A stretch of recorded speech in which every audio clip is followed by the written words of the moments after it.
Hammaga assalom do'stlar. Do'stlar, bugungi videorolikimizda sizlar bilan Binance'ga pul kiritish va pul chiqarishda ko'rib o'tamiz do'stlar. Qonuniy tarzda qanday qilib Humo karta orqali pul kiritish va pul chiqarishda ko'rsatib o'taman. Qarang, hozirda hisobimizda $29 pul bor. Mana shu $29 pulni keling sizlar bilan chiqarishni ko'rsataman. Mana aktiv bo'limiga o'tamiz hamda mana spoti bo'limiga o'tamiz do'stlar. Birinchi navbatda o'tgan paytimiz qarang, mana USD ustiga bir marta bosamiz.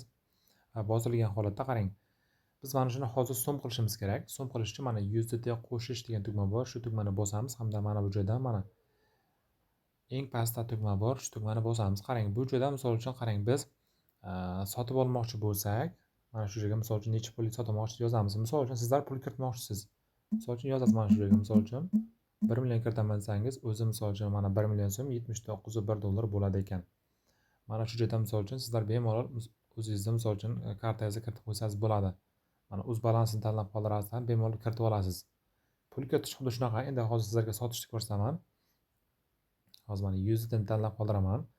Tanlab qoldirgandan so'ng qarang, hozir biz qancha pul misol uchun yechmoqchimiz. Bu yerda mana maksimalni tanlaymiz, ya'ni hamma pulni. Bu hozir qarang, mana ko'rishingiz mumkin bo'ladi. Bizda hisobimizda mana $29 347 ming bo'lar ekan. Bu yerda mana o'z balansini tanlab qoldirasiz. Shu joyga ham yaxshilab ahamiyat bering. Hamda mana bu tugmani bosib bir marta misol uchun pulimizni chiqarib olsak bo'ladi. Hozirda mana kurs shuncha ekan, o'zi kurs hozir arzon va konform degan tugmani bosib hozir sotib olamiz. Qarang, mana ko'rishingiz mumkin do'stlar, mana biz pulimizni so'm ham qilib oldik. Endi buni sizlar bilan keling birgalikda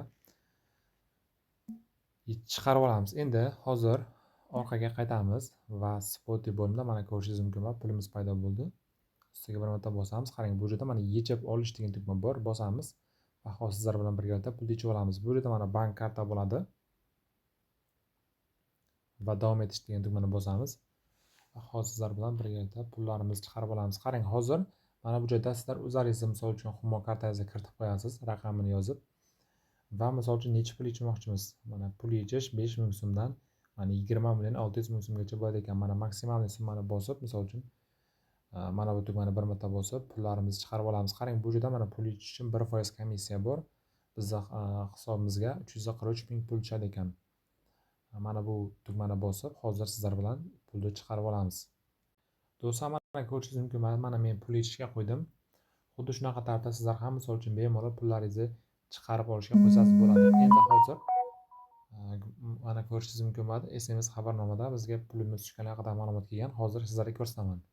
Do'stlar, mana hozir mana balansga bosamiz. Mana ko'rishingiz mumkin bo'ladi. Bizning hisobimizda qarang, mana 19 ming pul bor edi. Hozir mana ko'rishingiz mumkin, 362 ming bo'ldi. Mana bizning pulimiz kelib tushdi. Xuddi shunaqa tarzda sizlar ham bemalol pul kiritib, ya'ni pullaringizni chiqarib olsangiz bo'ladi. Bemalol pul kiritib, pul chiqarsa bo'ladi. Bu qonuniy tarzda kiritsangiz bo'ladi. Do'stlar, endi hozir mana bir marta yangilab ko'ramiz. Qarang, pul kiritishda ham bir ko'rsatib o'tayin. Juda ham ko'pchiliklarga pul kiritishda muammo bo'ladi. Hozir mana USDT ni ustiga bir marta bosamiz. Spoti bo'limiga o'tib, mana USDT qo'shishda bosamiz hamda mana o'zisini ustiga bosamiz. Qarang, sotib olmoqchimiz. Mana bu joydan qarang, o'z balansini tanlab qoldiramiz. Mana ko'rishingiz mumkin bo'ladi. Mana O'zbekiston so'mi va bu joyda davom etish degan tugmani bosamiz. Qarang, necha pullik sotib olmoqchimiz misol uchun yozamiz mana bu joyga. Mana yozasiz. Qarang, necha pullik olmoqchisiz mana yozasiz. Misol uchun 500 ming so'mlik yoki mana keling misol uchun 650 minglik. 650 ming qarang qancha bo'ladi ekan. Mana bu joyda ko'rishingiz mumkin bo'ladi. Xizmat haqi ham bor ekan. Mana 22.752 so'm xizmat haqi va hozir to'lash degan tugmani bosib misol uchun bemalol pul kiritib olsangiz bo'ladi. Xuddi shunaqa tarzda do'stlar, misol uchun pul kiritasiz va buni misol uchun bemalol USDT qilib olib ishlatsangiz bo'ladi. Do'stlar, xuddi shunaqa tarzda misol uchun pul kiritib olasiz. Endi pul kiritgandan so'ng mana bu joyga misol uchun yozasiz. Misol uchun 650 ming so'mni yozsangiz qancha dollar bo'ladi? Shu joydan dollar qilib olasiz. Mana $51 bo'ladi ekan. Bemalol pul kiritib chiqarib olsangiz bo'ladi. Hammaga omad.